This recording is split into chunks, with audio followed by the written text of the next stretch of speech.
शरद पवार यांच्या राष्ट्रवादीच्या खासदार सुप्रिया सुळे आणि उपमुख्यमंत्री देवेंद्र फडणवीस यांच्या विरोधात खरं तर त्यांनी चांगल्याच आक्रमक झाल्याचं चित्र बघायला मिळालं आहे।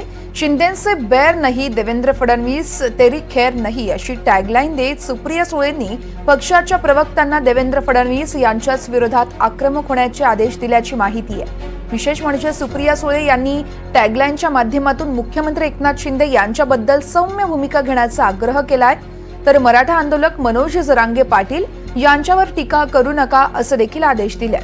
राष्ट्रवादीच्या प्रवक्त्यांसोबत सुप्रिया सुळेंची बैठक पार पडली आहे आणि याच बैठकीत सुप्रिया सुळेंनी रणनीती संदर्भात प्रवक्त्यांना मार्गदर्शन केलंय।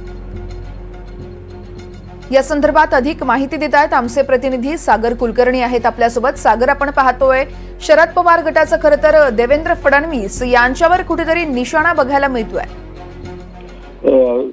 निवडणुकीमध्ये सगळ्यात मोठा पक्ष राज्यात भाजप, फडणवीस यांची कार्यपद्धती हीच सगळ्यात मोठी डोकेदुखी सत्ताधारी विरोधकांना अधिक, यामुळे कदाचित सुप्रिया सुळे यांनी अशा स्वरूपाची भूमिका घेतल्याचं दिसून येतं।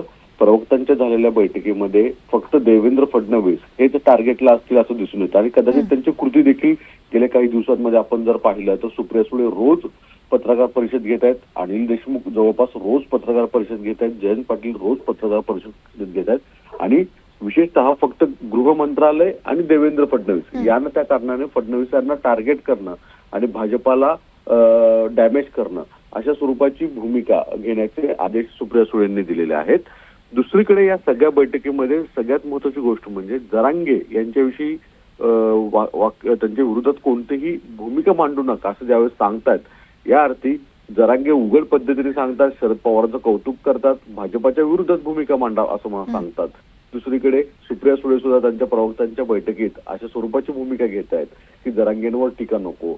याचा अर्थ जवळपास स्पष्ट आहे की विरोधकांना फक्त आणि फक्त देवेंद्र फडणवीस यांनाच टार्गेट करायचं आहे आणि यासाठीच कदाचित प्रवक्त्यांच्या बैठकीमध्ये सुप्रिया सुळे यांचा सूर दिसून येतोय। निश्चितच सागर, खूप खूप धन्यवाद दिलेल्या सविस्तर माहितीसाठी।